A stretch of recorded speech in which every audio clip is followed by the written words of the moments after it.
All right, hello everyone, and welcome to PJ and I's house, which we refer to as the outhouse, lovingly. I'm going to give you a brief kind of introduction. We have obviously a very special panel today, a very different conference on the couch.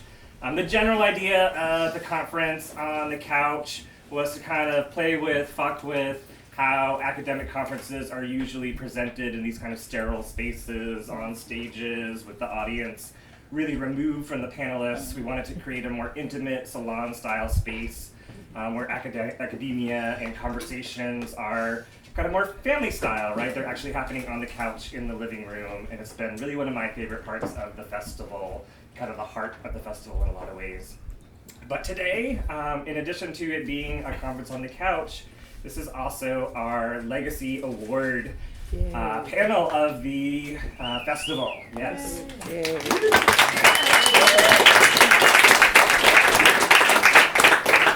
So every year we give out a Legacy Award to a queer trailblazer. And this year it is Sandy Stone, who is the recipient. So I know there's going to be another introduction, but just to say a few words about why we chose Sandy Stone for the honor this year. A week or so ago, I made a post about Sandy Stone where I used the word badass to describe her, and it got censored, and I had to change the post. Wow. Yeah, because apparently you can't say badass on Facebook. What? Yes. And that's unfortunate because I feel like badass is one of the best words to describe Sandy Stone. Yep. Words like path blazer, which I've also used, and trailblazer, all that kind of stuff, doesn't really do it justice to someone who was not even just ahead of her time, but light years way beyond where everyone else was, right? 30 years ago, and we're celebrating the 30-year anniversary of The Empire Strikes Back, the PostTransexual Manifesto, right? Sandy Stone had the audacity and the intelligence to write this poetic and beautiful piece that really stood up for trans identity at a time when there was so much shame and so much hatred being leveled not only at the community, but specifically at Sandy herself. And she stood up to that. She struck back, as the title of that piece suggests, at a time when really no one else was doing that. And in so doing, kind of opened up a space for transgender studies, opened up a space for trans activism and politics that we have all benefited from in immense ways. And it doesn't end there, right? Sandy Stone is also a badass, path blazer, however we can say the right word, in the world of new media arts. Indeed, not only was Sandy Stone an originator of that, she's credited with coming up with the term new media arts itself, right? So she was so ahead of that curve. And you may know her as the person who created the ACT Lab at UT. We may have some ACT Labbies here in the audience, yes. Which was this, again, audacious, crazy, brave new way of teaching and thinking about new media when people didn't even really know what that meant yet. And again, Sandy was not always understood or appreciated for her genius by the people around her, but bravely did her own thing, right? And stood up and did not back down, right? So for all of us, I feel like she is an example of what it means to be an outsider and to not give up, right? To be that lone voice and to be yourself, right? She sets that example for all of us, and I hope that we can all celebrate the space that she has created and to celebrate Sandy Stone's legacy today. And maybe we could start with a round of applause for Sandy Stone.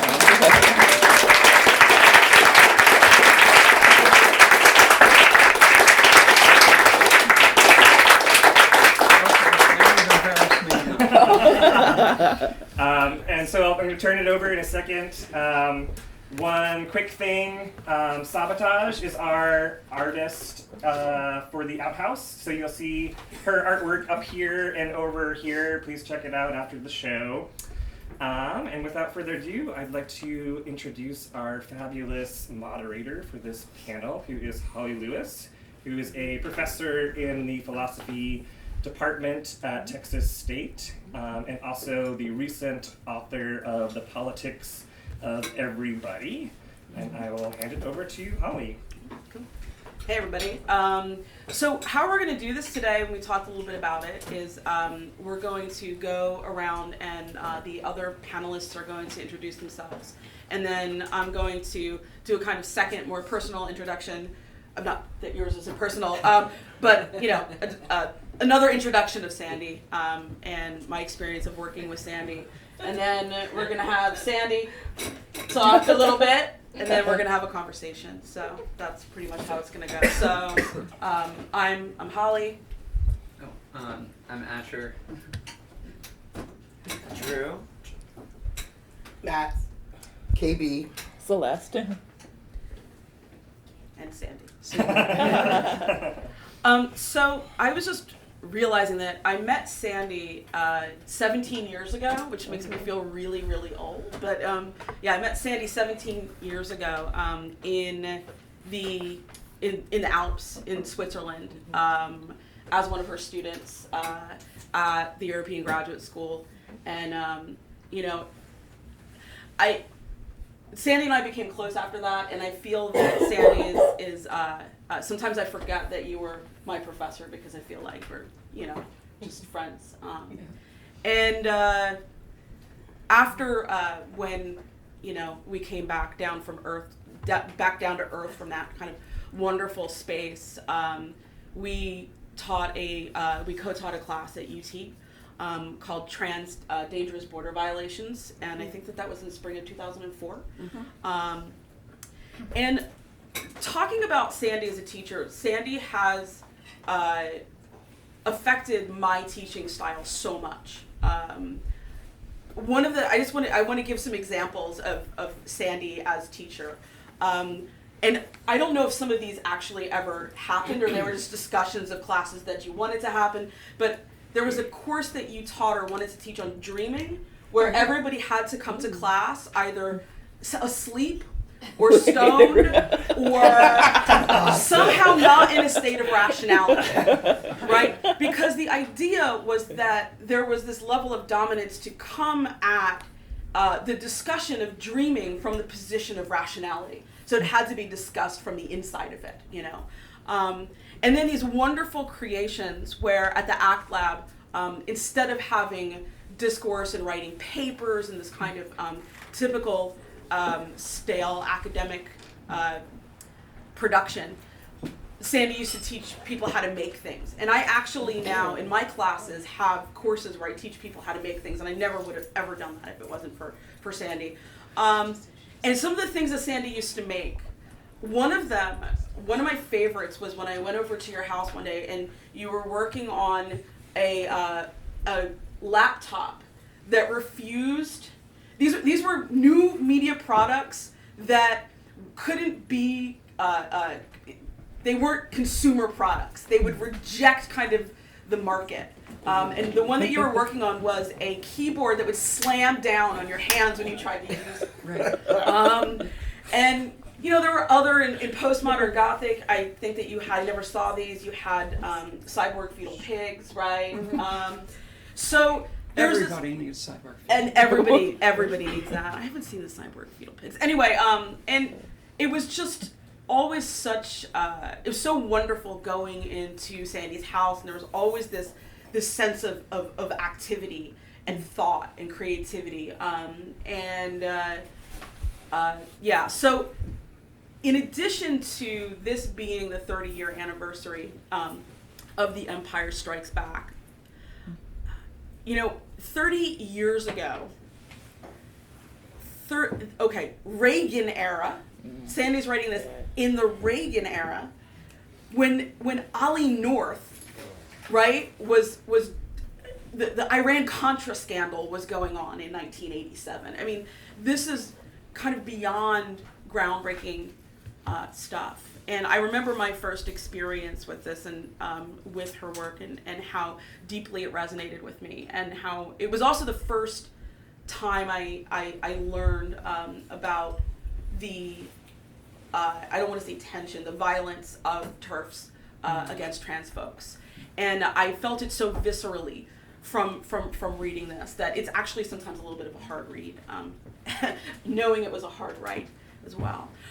Anyway, so without any further of me going on and on, this is what I'm thinking that we're going to talk about today. So, right, so Sandy. How do I follow that act? Can I ask a stupid question? How many people have actually read the PostTransexual Manifesto? Oh, okay. All right. All right, so we don't have to start out explaining it. One of the things that's happened is I wrote that 30 years ago. It's now 30 years along. We've got a room full of queer people. When I wrote it, this would have been absolutely impossible. We couldn't do it. So, first of all, the fact that we're here in the room is a massive celebration. Just that the people do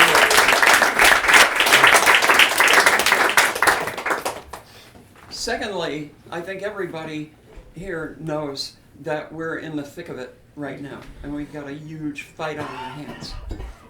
This is not the same fight that we had 30 years ago. We've got a bunch of legs up now. It may not look that way, but we're an awful lot further down the road than we were in lots of different ways. That doesn't change the fact that people are being hurt and killed every day in their attempts to pursue their own lives. There's no way away from that.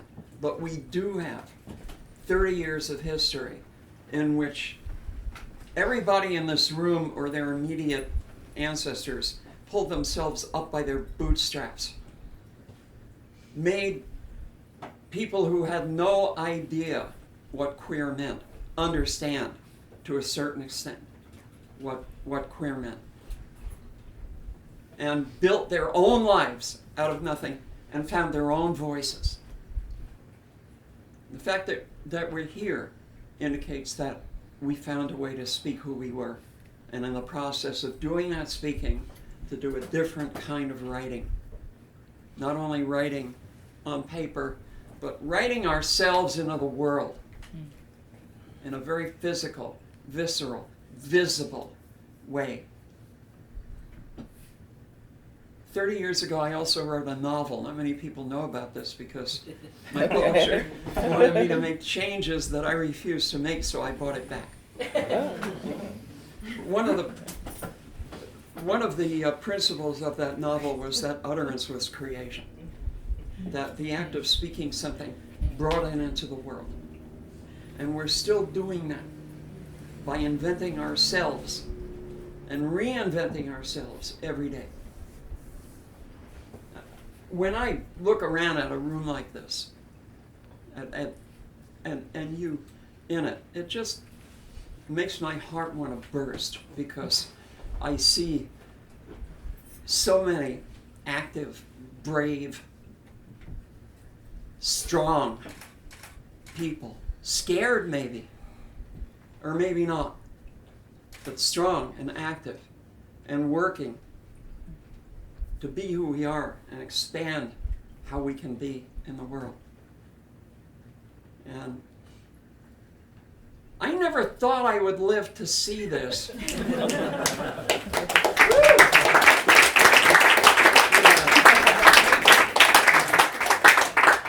So I think that now we're going to go around, and do you want me to go in a circle, or do you want to go in a circle, or do you want to, somebody want to start? We're open. Great, all right, so we'll start, I guess, with Asher, and then move around. To discuss our positions in relation to this, basically. Yeah. So this was my first introduction to your work. I'm doing marketing and PR for the festival. And when Kern invited me, he sent me the piece, and it was not just the piece. First, it was, researching kind of your life, reading about you online, reading your website, your work, looking into your history, and realizing I spent 3.5 years in the RTF department at at UT where you taught, where you taught, and I'd never heard of you. And that was They were careful about that. And that was like a really terrifying realization to me, that somebody who like dropped out of that grad school because I was transitioning and like dealing with that stuff was like unaware that there had been this existence in my department that was so important. And so like going back and reading the piece was like, I mean, as we discussed just slightly beforehand, like it still feels incredibly relevant. It still feels incredibly like true to trans experience, to my experience. The language is different. The stories that you're referring to in the piece are not the stories that I necessarily heard in my like coming out and in my process and everything, but they are the stories that are still like, you know, the ones we're fighting against, the ones that have been passed down, the myths that feed TERF language, etc. Like, they're still infectious. I mean, this week on Twitter there was a huge uproar over a new TERF article. There is every couple of weeks. And, you know, and it's still the same arguments being made. And it's, one of the most powerful things I think about this is to, like, restate how important your work is and, like, what it meant to me, and that I'm here because of it. You know, I'm positive of that. So it was a really great experience to like encounter this work anew. Yeah.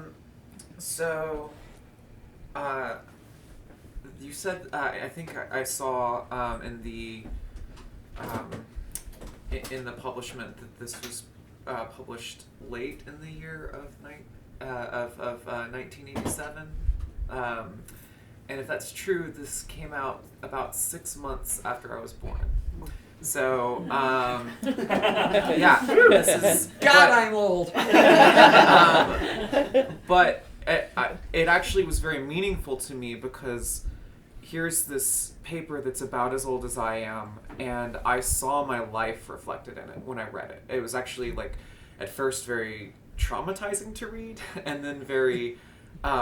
powerful, like all in the same breath. And the language in the beginning where you're addressing where the climate is now is the stories that I was brought understanding about trans people, and it was what made me repress, and it was what made me go further into the closet, and it was what made me afraid of being transgender. These like languages from not only like TERF cult but just the culture that was like around this, like Jerry Springer and all of that, you know, and when I would get brave enough to go online and like search about myself, looking for people like myself, I would see a lot of people like overly embracing the binary and doing a lot of like actions as a result of this gatekeeping culture that was around that really shocked me and scared me because it didn't match with my own feminist views. And so when I came out, I actually did very similar to what you're calling for in this paper. Was I was like, I need to redefine this for myself. I can't listen to any of those arguments, and that was the only way I could come out. And I didn't have community, and I felt very alone. And I just, when it got to that part of the paper, I felt like it was speaking directly to my soul and my experiences. I remember at one point, because I didn't like any of the words that were given to me, I didn't know the word transgender, I just knew, you know, transsexual, transvestite, crossdresser, this and that, and I came up with gender fluid, and I was so proud of this term I created. And then, and then 2 or 3 years later, I found a Reddit page where there were like thousands of gender fluid people that were like all on there with the term that I thought I made up. And so, you know, then later getting the gift of all this community and language through the work I started doing. It really just shows the product of what has come of these 30 years. Like so basically the product of this call to redefine ourselves. And so I just felt like it was a very full circle of like exactly what my experience has been. And it was really personal to me. So as an academic, the piece is clearly one that I had spent some time with. And it kind of opened up not only my world, but an entire field, right? And it's very clear to me that if you hadn't done this, if it wasn't for you, then I wouldn't be here. And so for me, I just, a few years ago with another trans scholar, Enoch Page, wrote a piece on it's called The Prolegmenon of Black Queer Experience, of Black Trans Experience. And so that was a piece that, you know, if it hadn't been for your manifesto, we wouldn't have been able to write. And also there is a upcoming, like I'm on the board of Transgender Studies, that journal wouldn't have existed. And there's an upcoming issue, it's called the Black Issue, right? So it's all kind of about Black trans theory and scholarship, and that's coming out in a couple of months. So it's definitely about, for me, that there's this opening up, right? That actually makes a specific difference in my world and my work. And so it's so I'm constantly in conversation with you, right? In many different ways. And then kind of more personally, you probably don't remember this, but we were in HR, because I'm an associate professor at UT. Uh-huh. We were in HR together once, and I was dealing with trying to change names, my name change and everything. And so I was just kind of too shy to say anything. I was just sitting there dealing with them. But, you know, I knew who you were, and I was just like, okay, I'll just not, you know, make myself, I'm just too shy to say hi, to introduce myself. But it made it was important that you were sitting there. And one of the things you said is like, okay, first of all, I want to know who's trans in the room. That's like one of the things. And it made it possible for me to be like, okay, so here I am in this. And I wouldn't have been able to have my job at UT, right? And to be somebody who could get tenure. And I transitioned on the job, right? And so it's in this incredibly public way, not only on campus, but, you know, throughout academia in my little field. But if you hadn't been at UT and hadn't opened up, you know, opened up their world to a whole new way of thinking about everything, right? Thinking about the body, thinking about identity, thinking about everything. They wouldn't have been able to accommodate my whole being there at all. So that's really a kind of personal thing, and I think about that often, what that means to me. And also being able, because I think, and you can tell me more about this, I think the two of us are the only trans scholars have been there at UT, but you can tell me if that's true. But so that's a big, you know, that's a big thing, and you know, and I can never fill your shoes, but that's a big thing to be able to say, that I would be in your company. So that's what Thank you. I think we were. It was very hard to find out because of UT's privacy policies. We had a lot of trans students show up, show up to the trans classes, which we wound up giving every year or so.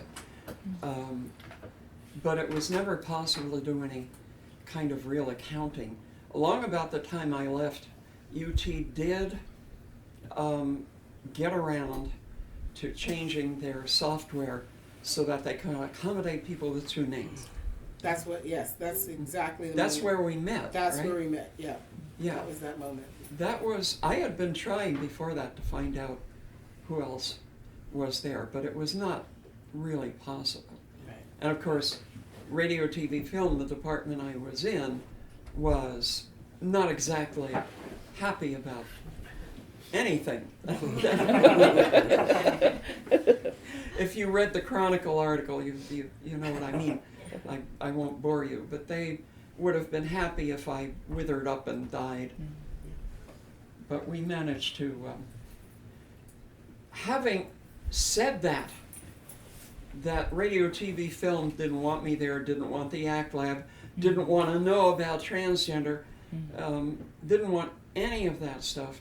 The university as a whole was very supportive, while being stiff and slow around the joints. They were still being supportive, which is why I managed to hang on, and we managed to build the ACT Lab. Right. Well, I want to thank you for being so brave, for putting it out there, for creating the space for us who are here now, and for being brave enough to do that 30 years ago. I use they them pronouns. I am gender nonconforming and African American, and yeah, it's not been. I really, what resonates with me is creating your own, finding ways to name yourself, and I've continued to have to do that. I co-direct a small queer and trans people of color arts organization with Celeste, and I feel like what we do, we wouldn't be doing what we're doing, if it wasn't for folks like you helping to create the language that, so all I can say is I'm so honored to be sitting here on a panel with you, and that I appreciate everything that you've done, all the work that you put in, all the it's just being brave. I mean, that resonates with me. It's just trying to be myself in my family, just to start with, just family issues, but then in the world, I appreciate the work you've done, and yeah, that's all. I'm not a big talker, so. Thank you for bringing up the topic of language.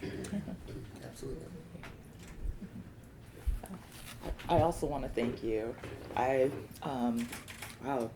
Reading The Empire Strikes Back, I think I was really struck by, definitely the TERF antagonism, and thinking about what it was like to weather that, and what it was like to weather those personal attacks also with Janice Raymond and her whole book. And I think about a number of things, like that battle over who gets to be considered a woman, and intersectionality, and who, I don't know, in that type of lesbian feminism, who is considered a woman? Would the women who the Green River Killer killed, 100 women, would any of them get to be considered women? Would trans women get to be considered women? Would poor women, undocumented women, I think I was definitely struck by that. I think also the language of, I need to write to think, so that's why I have all these notes. That is indeed the language about woman reduced to artifact, and all of that stigmatization. I felt like that language really mirrored larger culture Republican laws, and being so, I think, having this colonizing impact over other people's bodies, and really being so concerned about what another person does with their body, or that another person, oh my gosh, they could have bodily autonomy. What a concept. I don't want to take up too much space. I realize I'm like, I feel like, yeah. But I was also really struck by the creation of safe space versus violence, or what if this desire for a, quote, safe space is violent, or what if, I don't know, there are more to be said about that. actually, I have a question actually that relates to language for you, since kind of language came up. So reading the work again, you use the term post-transsexual, right? Mm-hmm. And it came out at the beginning of post-modernity, and then when we met, it was post-modernity. I have no idea, we'd be like 5 posts in at this point right now. Right, there was a lot of post talk, but it sounds like it's similar to the concept of gender nonconforming now. Mm-hmm. I feel like, and I thought that was interesting. But the thing that I the most resonated with me as important for this moment in the book, or in the article, is that you talk about how when we identify, right, with the binaries that are given to us, we're no longer in a conversation, right? And I was thinking about how much of a struggle there is to find that one word to describe you, right? That one word to describe ourselves. And you talk about bodies and people as being texts interacting with one another. Mm-hmm. And I'm thinking about how we live in a world of social media, what happens so quickly, we look at the title, we don't have the time to read. And, in my own work, this is like looking at how capitalism works to speed up the world, right? But I'm thinking about in terms of text and how we don't have that. Generally, it's assumed that we need one word, right? Or 2 words to interact with one another. It presupposes that we're not in longer conversations to explain ourselves more fully, to explain our histories more fully, and to interact with one another more fully.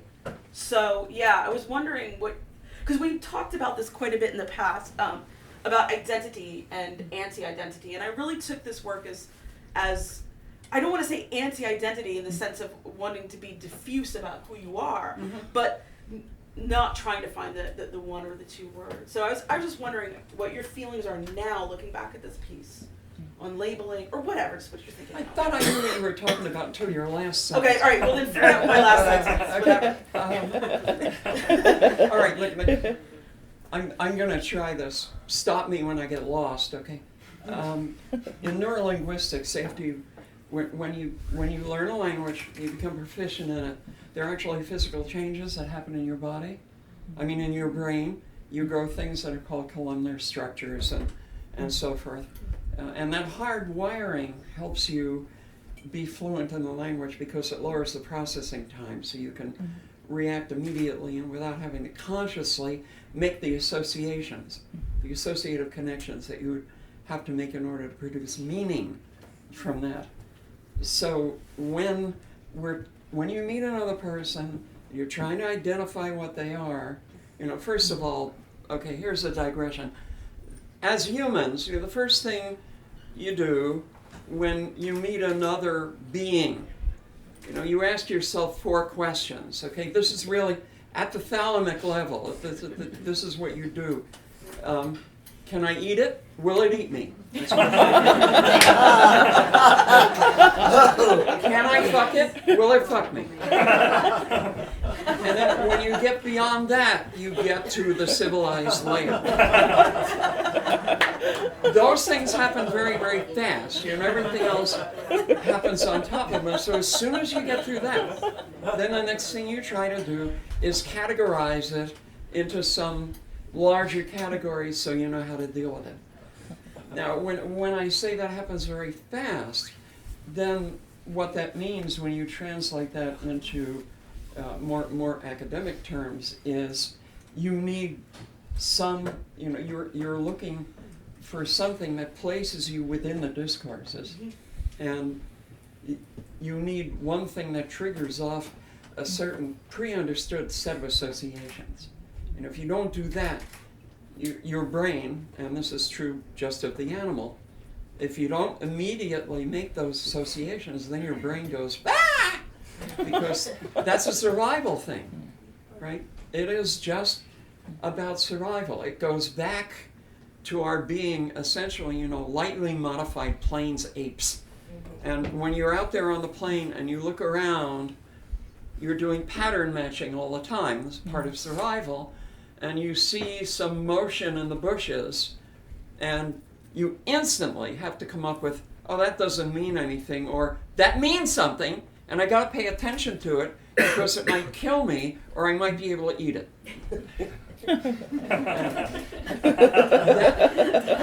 All of this stuff is playing in the background. It really is. It's playing in the background when we look at another person and try to figure out now, in the 21st century, and we try to figure out what we're going to do in relation to them or what they're going to do in relation to us.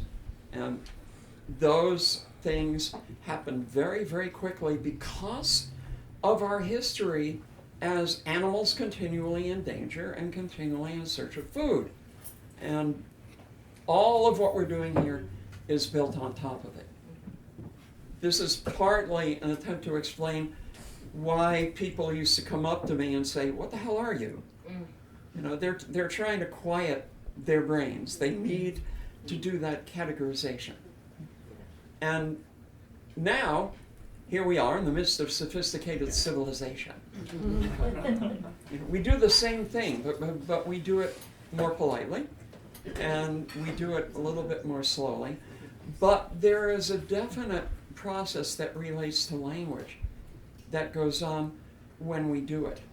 All the terms that we use to identify what another person is are expressed inwardly in terms of some linguistic form. We put a label on it. And therefore, we operate much better from pre-existing labels. This is what makes progress in tolerance so hard. Progress, all right, not in tolerance, but progress with tolerance. So hard because it requires learning new verbal skills without really being aware that that's what's going on. You have to learn a new language in order to be able to see people properly. And that's our problem, and the problem of people who do semiotics. I don't know if there's anybody here in the room that does, but semiotics is about the making of divisions, right? And the more you go on, the more divisions you are, the more divisions you have, and the more divisions there are. And that's that leads you eventually to the ultraviolet catastrophe. And to switch to physics for a minute, to a situation where you have too many categories to be able to deal with, and you have to go back and simplify again. And then how you simplify depends upon where you are in your political framework, your philosophical framework, what's going on in the world.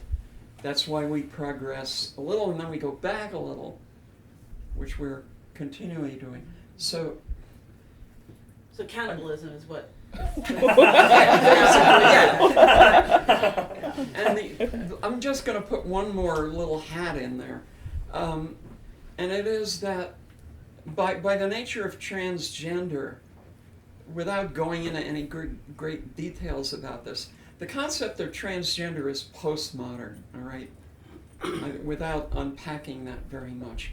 But the way you do analysis in the university is from inside the modernist paradigm. You have to. That's the way academies work. They're all about creating categories and maintaining them and creating discourses within or around those categories. And one thing that you never, ever want to do is talk about a postmodern object from within the modernist paradigm. So as far as most intellectual work, or even most logical work in society, with understanding transgender and the nature of transgender and the nature of the language by which transgender evolves and grows, you're fucked from the outset.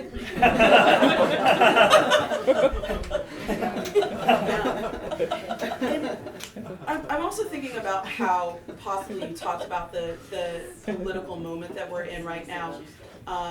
I was thinking in terms of just the language that we use and how rapidly it changed, and how rapidly it changes, and sometimes people outside of the queer world, it's like, oh, what's the new term today or whatever, and it's disparaged. But this, I guess, is our conversation, and it's us coming to understand one another. I think that we're in such a state of fear a lot of the time, that when we do talk to one another, it's at a very high pitch. That's not what we say anymore, like to one another. And I mean, just as you were talking, it makes a lot of sense to me that the heightened political moment that we're in and the pressures that we feel might be generating that kind of anxiety when we speak to one another and trying to figure ourselves out through the lens of other people and people that we're interacting with. So I guess that there's that pressure of time sensitiveness, right? Of panic and of the need to act, that makes it difficult to have those kind of longer, or that not make it difficult, but that interrupt or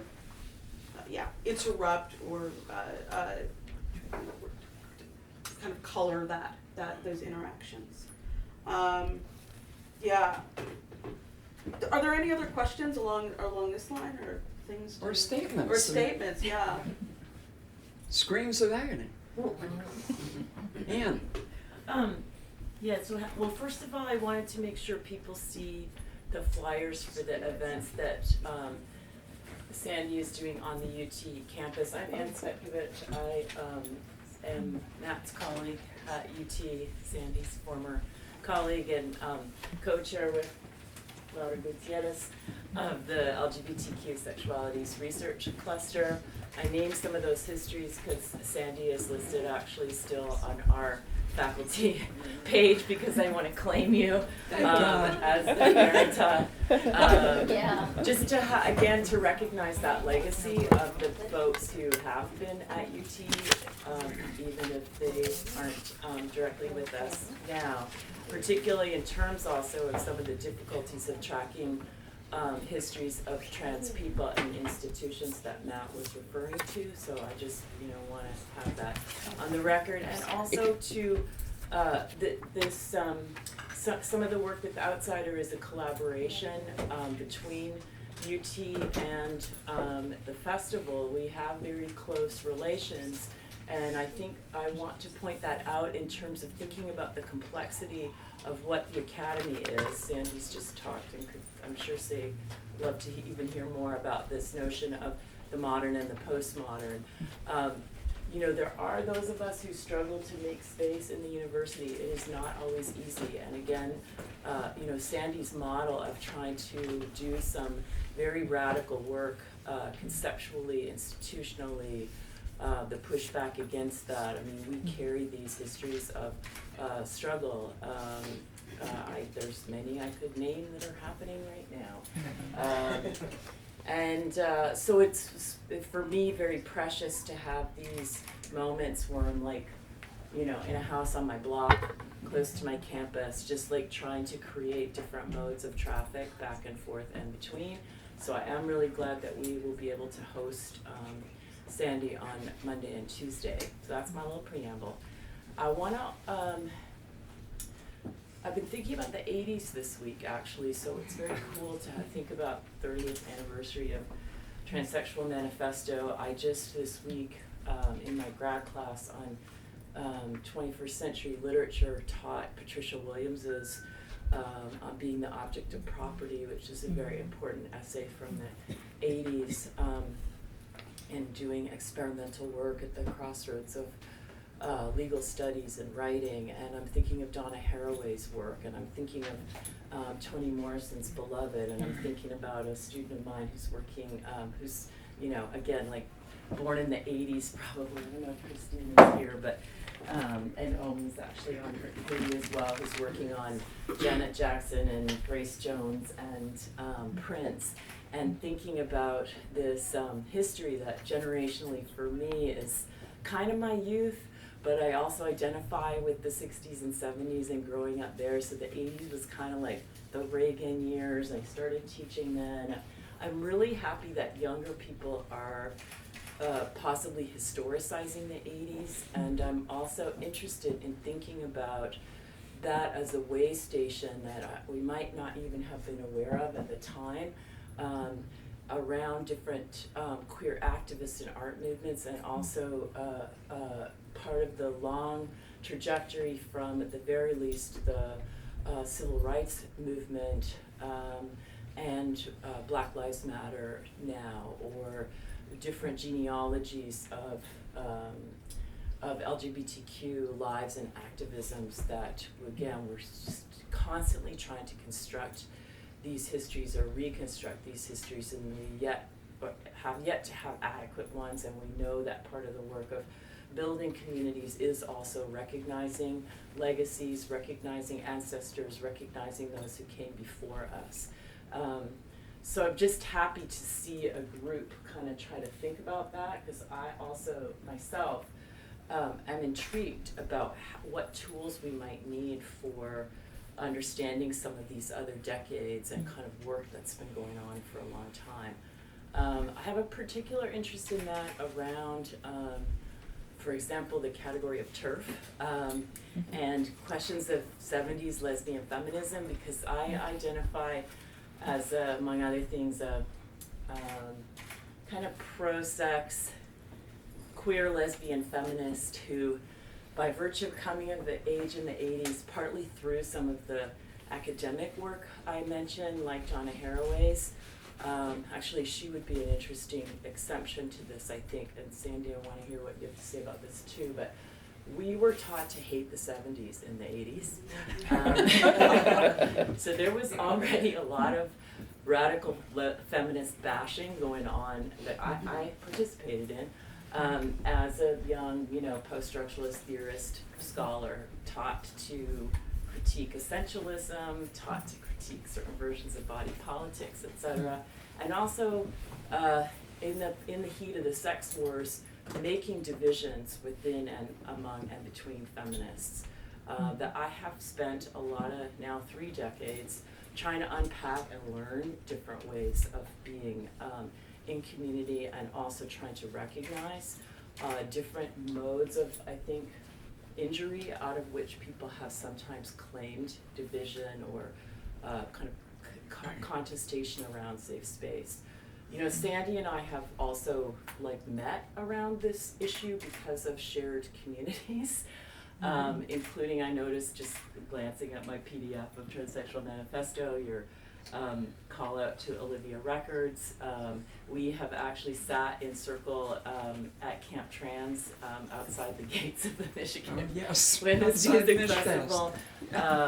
Sandy, I think of as a repository of such interesting thinking around issues that remain really inflamed in the present, and issues that I would wish to see kind of deliberated or brought to the fore in some ways. And there, I think, better historical consciousness, whether of the, the 80s or the 70s or the whatevers, could help us. So again, this is also a way of acknowledging the work that Curran has done in programming this festival to have us think about legacy and to be in a position to speak face to face with people of different generations in order to perhaps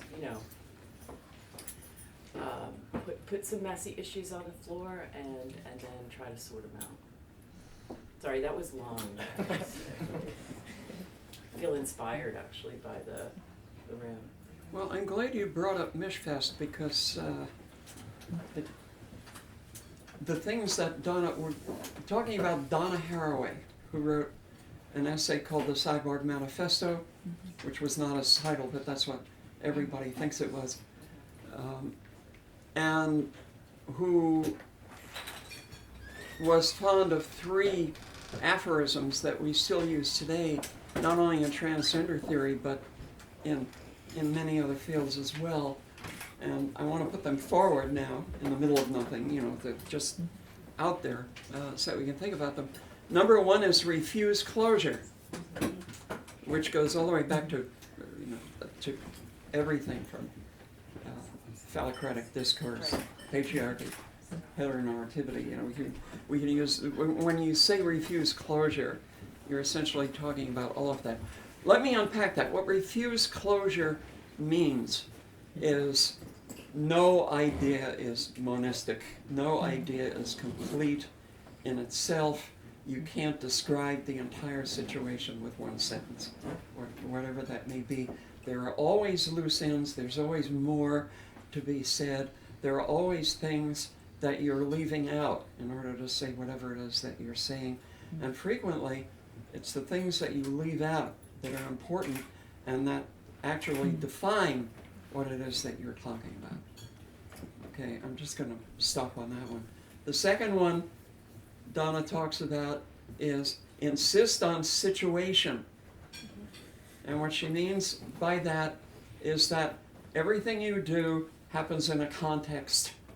And the context very much determines what it is that's going on. And my favorite example of that at the time I wrote the manifesto was you construct yourself in relation to another person, in relation to the symbolic structure in which you happen to be embedded at that moment, so that, for instance, you are not the same person to the male person as you are, well, that's a bad one.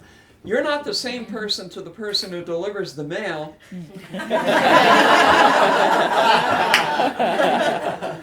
as you are to your lover, if and only if the person who delivers the mail is your lover. And the third one is seek multiplicity, which I don't think I have to define. That's essentially what the manifesto, the post-transsexual, not the cyber, actually both, is all about. And that's, those three things are essentially about how to understand what's going on in the world and how to move through it and how to be the best possible you that you are in the world and how to live the best possible life in that world.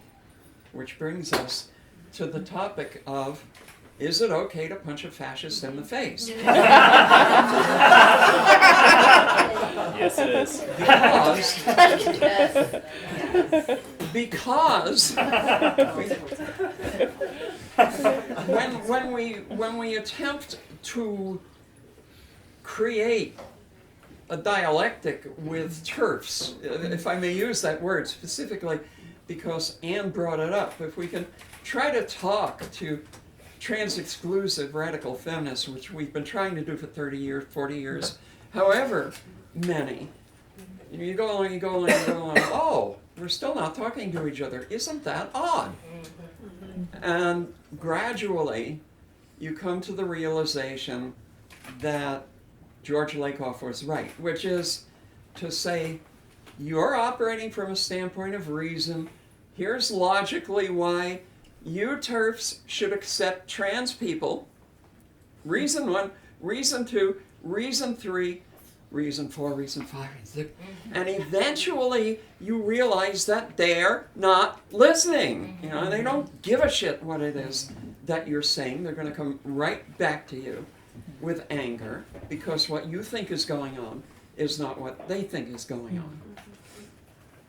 Can you ever bridge that? Now, we all want sweet reason to win out here, and we all want love to win out, and we want to be able to convince our enemies lovingly that we want to be their friends and that we're all on the same side and we share the same discourse and so forth. And I would like to introduce you to this person sitting next to me. This is a different Sandy Stone over here.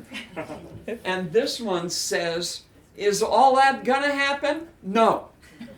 No, it's never gonna happen. We're never gonna get the TERFs to accept trans. We're never going to be able to talk to them. This is yet a different example of being within the modernist paradigm and trying to discuss postmodernity. It's about incompatible discourses and it's about incompatible epistemes, which is to say, incompatible systems of thought. And what we're beginning to learn in this current presidential era is that all the reason in the world will not save you. Nothing that you can come up with about logic or about convincing the other person of the rightness of your cause is going to make much of a difference. Yes, there are some people who will. There are some people who do listen and who do learn. Wait a second. But there are people who don't, and it's very important not to get them confused. We had one, by the way, we had one at the Transgender Studies conference a few months ago. I was walking around being bemused. There was a couple of time zones off. And the translator came up to me. Middle-aged woman from somewhere in Arizona. She was leaving the conference, and she came up to me and said, "I've just discovered," and she's looking me in the eyes. She's practically grabbing me by the shoulders to get my attention. She's maybe in her 60s, possibly. She's wearing a print dress, flats, clearly, from somewhere nearby. And she says, "I've been translating for this so far, and I have to leave now. But before I go, I want to tell you," never mind why me, "I want to tell you what I've learned. I learned at this conference what the problem is. The problem is us." She means her. "I see it now." This is literally what she said to me. These were her words. "I see how we hate and we fear and we don't learn. And I want you to know that I've changed by being here. I'm different. And I want to find a way to tell other people about that. I want to go back to my church and I want to tell them what I've learned here." I don't know what to do with this knowledge. I'm standing there being very plain. Yes, I understand. And we part. But that is to say that occasionally there is change. People do learn. But I am really beginning to think it is the exception. And the way in which you move forward in general may not necessarily be to get dialogue. It may be just to walk right the hell over them. I was actually, I feel like that anecdote really touched on what I was going to bring up, was that, while you can't change the minds of the people that are hardened in those positions, having public discourse with them oftentimes changes the minds of the audience watching it. And I feel like, The Empire Strikes Back was this retort to somebody whose mind was not going to be changed, but it created this argument in a very public way, created a crucible by which community and language sprung forth. And it's like you talked about knowing the difference between who you can change and who you can't, but also I think knowing that you can have an argument with someone who won't change their mind, but you may be changing as long as it's public, you may be changing the minds of people listening. Mm-hmm. We've got a couple here. Okay. Is that cool? Yeah. Okay. Good there and there and then that. An issue that I've been thinking about a lot and trying to write about and struggling with in this new political culture is where privilege comes into place and how privilege gets to shift around. I'm trying to write an essay right now about why is it that privilege is used against white women when they try to stand up now in a new way, that you're not allowed to speak because of your sense of privilege, but other people who are both privileged and prejudiced against, for example, a black man, the fact that their male is not used, that male, they may have male privilege but they don't have racial privilege, isn't the same thing. And where where are we in terms of different identifiers in terms of race, orientation, gender, and other things in reference to privilege, and have you been thinking about that at all? Get maybe a couple of them. Oh, sure. Or whatever.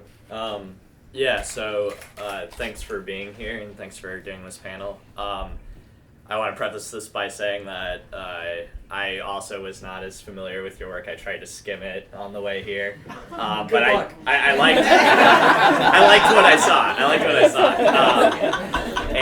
saw, yeah. So I'm kind of coming at it from a different angle. I'm not in academia, but in addition to being genderqueer, I'm also a communist, and I would say that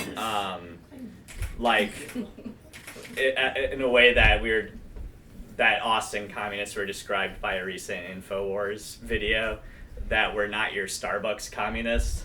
And I think what they were trying to say is that we're a lot different from communists from 30 years ago, some of which were unfortunately reproducing TERF sort of ideas like the Revolutionary Communist Party. But today, I can say about Austin, the majority of us are queer as fuck, and that's like a really important, like probably one of the questions that we argue about the most is the relationship between trans liberation and proletarian liberation. But so I would just be interested in hearing your thoughts on that. But I also wanted to respond to what you said, which is I think that I disagree in the sense that if you're having a public discourse with someone who's a TERF or a fascist, that gives them the opportunity to change the minds of people around them to their side, and that I would argue that punching them in the face will change people's minds too, besides just having a discourse with them. Can I respond to that real quick? Sure. I would bring up the fact, are they already in power? Are they already the ones that have their message out there all the time? Are they the main discourse? And if so, you have to have a counter dialogue. Otherwise, you punching them in the face just lets everyone see that you were angry, and then they get to go back to spouting their words, and people are going to hear it anyway. And so it is worthwhile to argue. I would disagree, but yeah. I think that one of the reasons why actually is because I think it's different for TERFs and Nazis actually, because Nazis their goal is for young white cis men, right? So when you punch them, they're humiliated in the face of those very people that they're trying to. And I think that that's one of the things that we need to actually distinguish. Coming communist to communist. Okay. there's a black femme who's apparently visiting here. I saw his hand up first. He would have ceded to me anyway because I'm Ann's colleague, and I'm Matt's colleague, and I'm also his wife. He's a smart man. And I just wanted to say it's been such a pleasure to be here and to hear you talk. And I've been here at UT for almost 5 years now, and I haven't had the pleasure of meeting you. And I started reading your work back when I was doing a chapter in my book about a black trans lesbian character, and it was, and I somehow couldn't put together that you were at UT because I couldn't hold that in my mind because it seemed so improbable.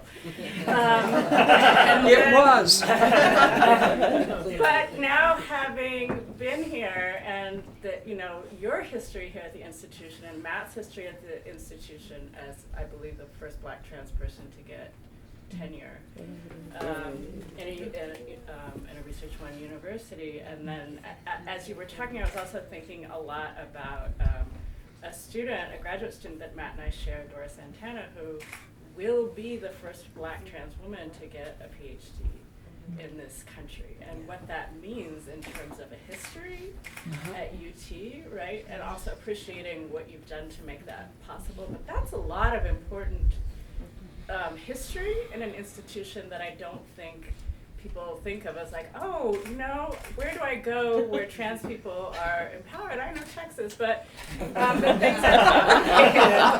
I mean, and nor should they. But I also, you know,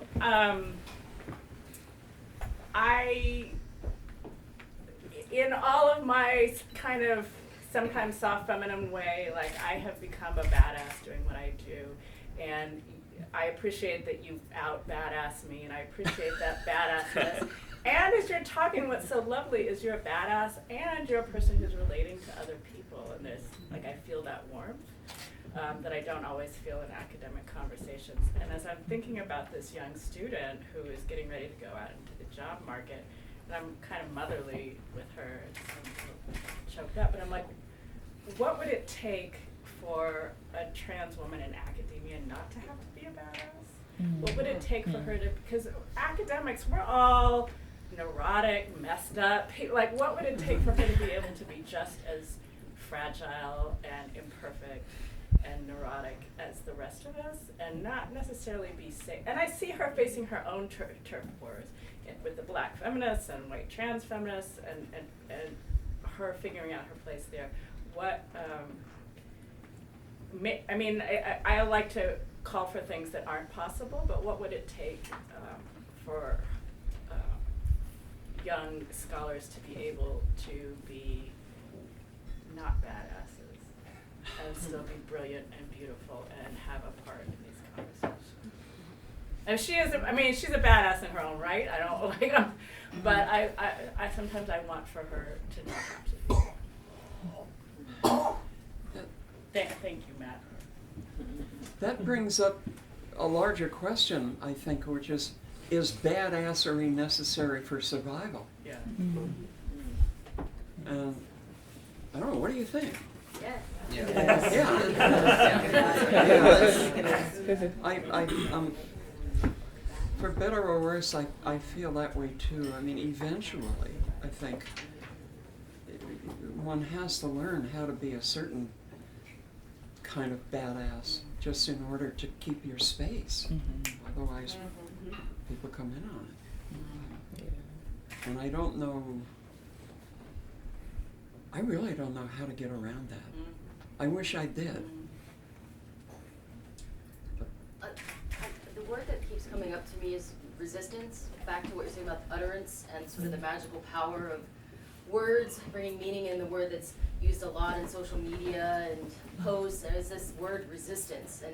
And I guess I'm curious, somewhat in relationship to this conversation just before, like, what do you think resistance means now?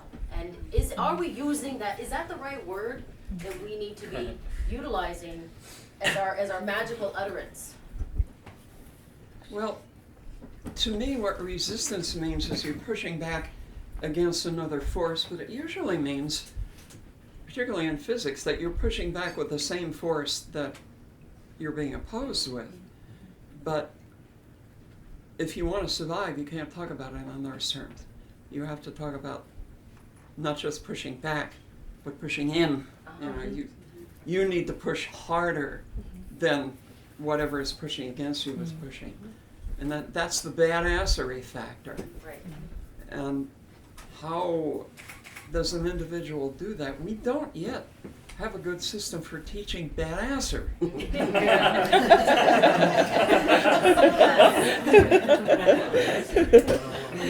may never have. And, The new ACT Lab title. there you go. The new course. Go ahead. You know, I appreciate that shout out, but I am preceded by Enoch Page and Tristan Cotton in terms of being somebody who has gotten tenure at university. But I also wanted to think about our graduate student who is trying to be in academia, but also trying to not, like, literally get through the world without dying. Yeah. And get through academia without dying. So those two things. And I also, and so you can mention this relationship between different kinds of feminists, but there's this, and for the student who's really dealing with her relationship to trans feminisms, there's a whole new world, right, of trans feminist politics is pushing back against what feminism has meant before, how to make one's own space, how to define feminism in a different way. And so kind of just wanting to, acknowledge and think about what something like the Trans Feminist Manifesto, right, which comes out of this, what that means for building movement, what that means for resistance, and what that means for kind of this next generation, right? Can I sloppily try to tie several things together?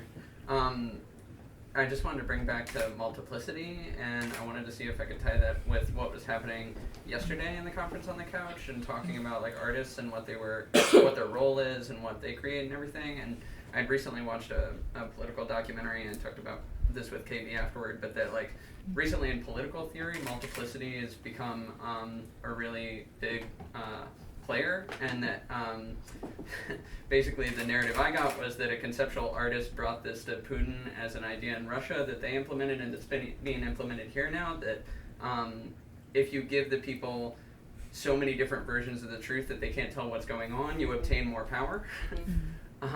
Because suddenly it's very hard to fight against that, right? So they've sponsored different organizations from the left and the right and confused the hell out of their citizens. And we're experiencing that now. We've got all this stuff coming at us from different places. And it's actually it's been used in like ISIL recruiting too. The post-Osama bin Laden era is the idea that like if you attack in disparate places where people don't know where it's going to be, they won't feel as safe in their life, and you don't get as much retaliation back against you. So then from our side, like, what are we doing? And like what I heard yesterday was a bunch of talk about like how do we have multiple truths, what are artists doing to construct multiple truths as resistance, and I'm trying to figure out like what does that look like as resistance to like from our side to give disparate multiple narratives and then try to connect them in a united way that achieves things.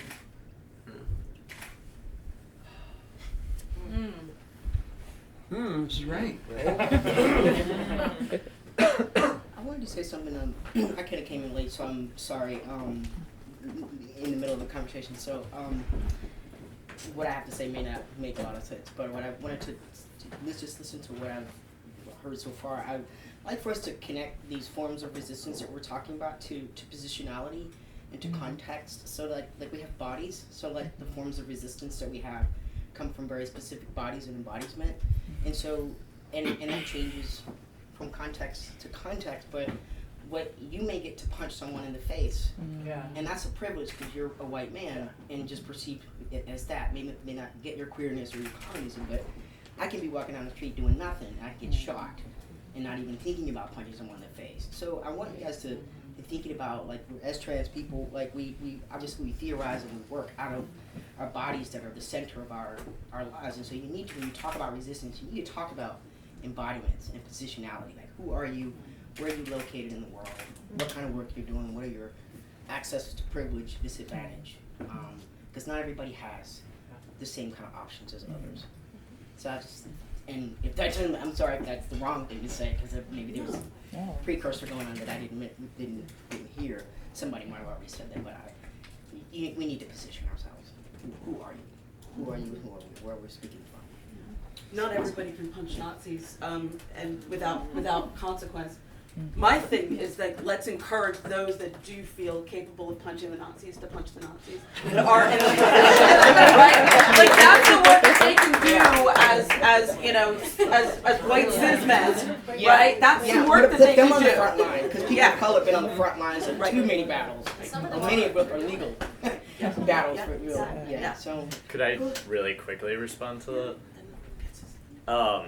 Well, I'm not cis, first of all, but also, I would always say to wear a mask if you're gonna punch someone in the face, and that I have plenty of friends who are from all sorts of backgrounds who have engaged in violence against fascists. And I think the way that they see it, or the way that we see it, is that we're punching them precisely because of the violence that people face who are from more oppressed communities.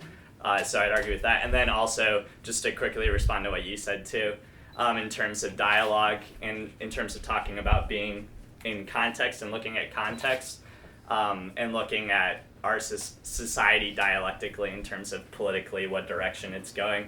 I think that we would all agree that it's going to the right nowadays with the Trump administration.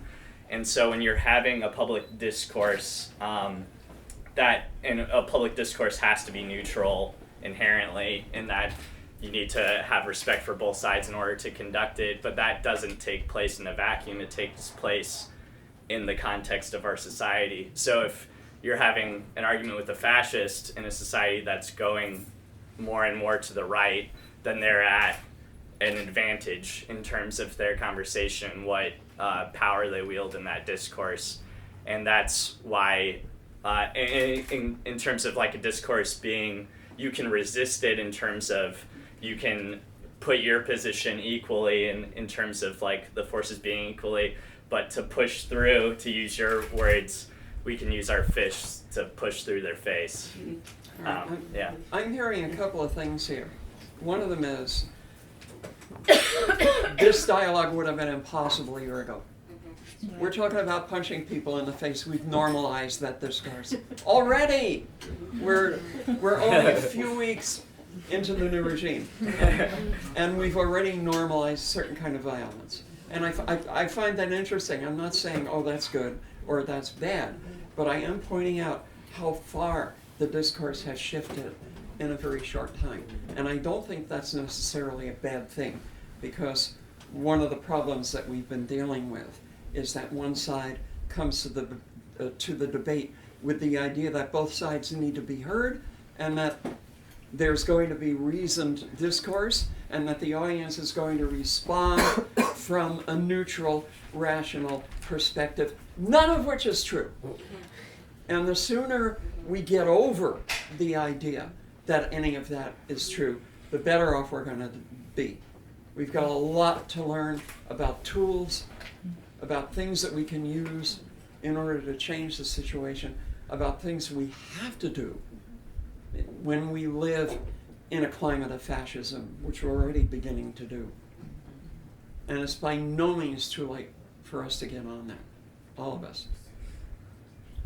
I think we also have to come back to this idea of what privilege is. Every single person in this room has some sense of privilege in as much as we all speak English, for example, and probably read it. There's some level of privilege that everybody in this room has, and yet that's been a way that, for I'm going to just use black and white terms, that our side have been trying to disenfranchise one another in the last few months, that in a way that I've never witnessed in my 50 years. I've never heard the word privilege come up so much as an accusatory label, and I think that it's something we also really need to think about when we think about TERF, because it has to do with further marginalizing breaking us apart into multiple groups to where we have little or no power. And so I think that it's a really interesting thing that keeps coming up, this issue of who has power, who has privilege, and using it as a way to accuse and silence people. I have a comment just about that and then a question. So I guess just in terms of like everyone's experience, I just want to give an opposite. Like I feel like I've been hearing conversations around privilege for a lot longer that are quite similar to now, and like working through of things and not working through of things. So I think those discourses have been going on much longer than in this particular moment. Maybe they're more public or something now, or I just think there are different spaces that I've ever heard them before. And then the other question I have about that, actually, going back to, so talking to the Sandy who wasn't sitting next to you, who said it's impossible, just in, like, one of my interests right now is trying to, figure out how we're making more alliances, and so I'm wondering if you do have any advice about alliances between like lesbian, feminist, trans. Alliances are going to save our asses, but how do we do it? So that's my. I'm asking you.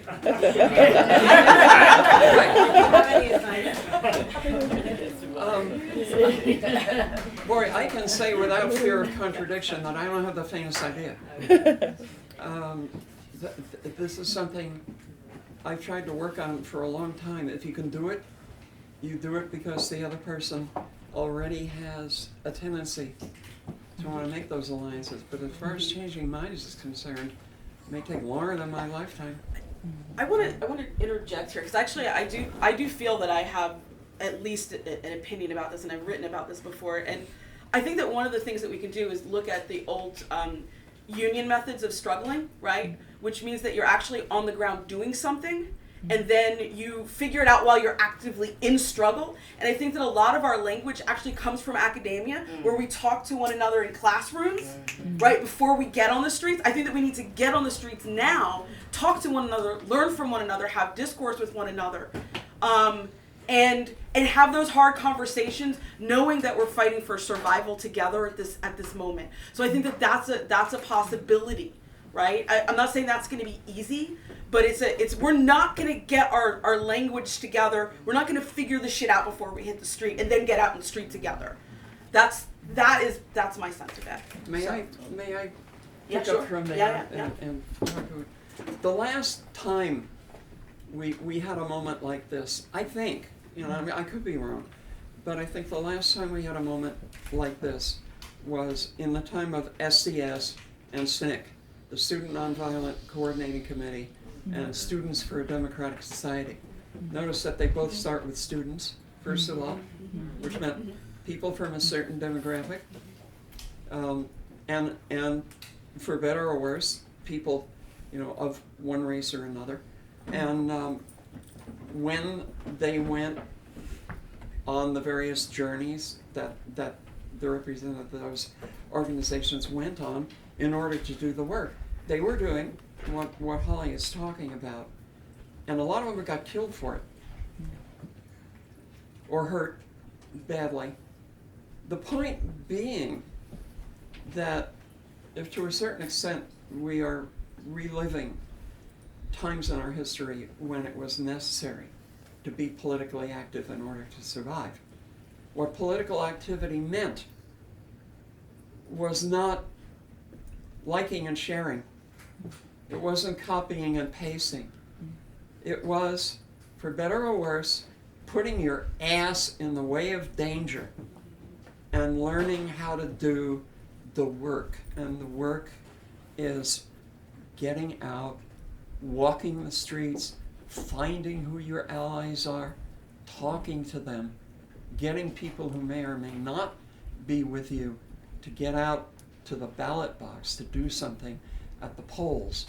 That's ultimately the way that if there is change, it's going to happen. Eventually, it will happen that way. It's not going to happen through our representatives. They're not working for us.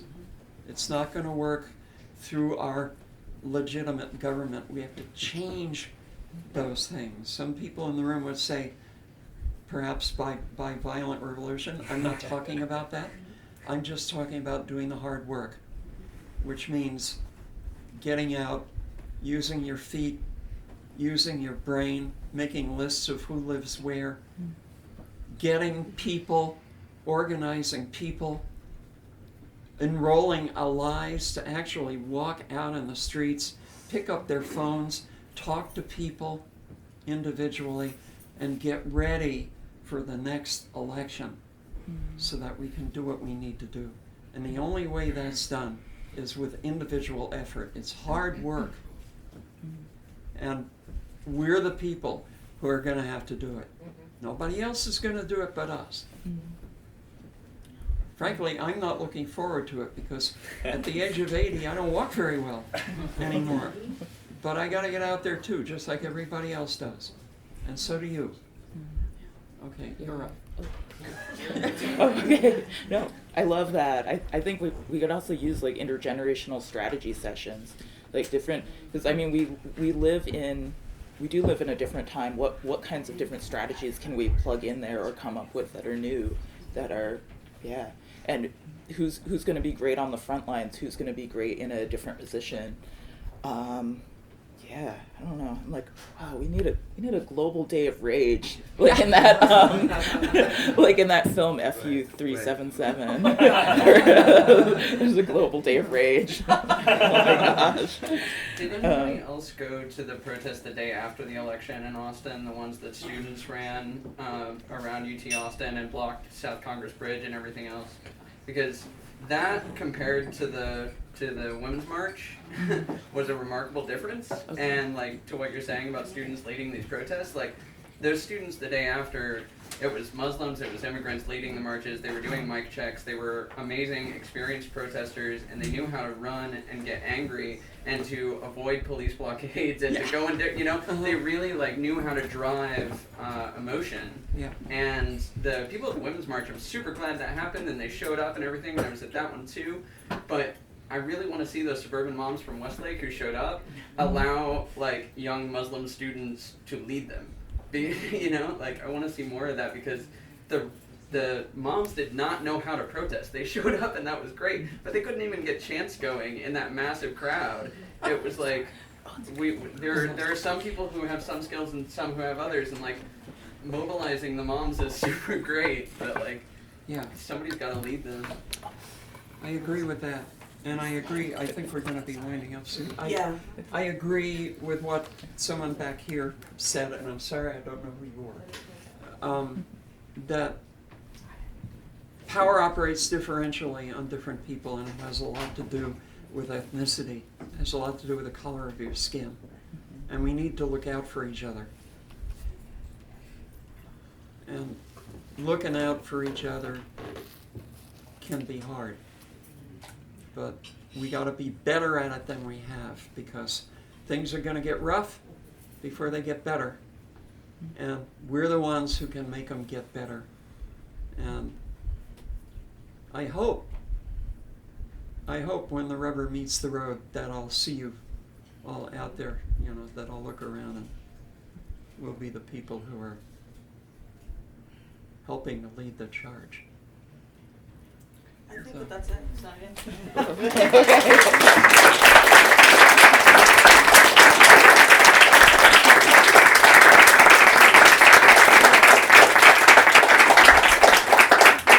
So that was a fabulous conversation, and please let it continue. We're going to have a reception. We have food and drink, so please stick around and continue to talk. But at this moment, we would like to officially confer our Legacy Award for 2017, designed by Sarah Hill in the back, to Sandy Stone.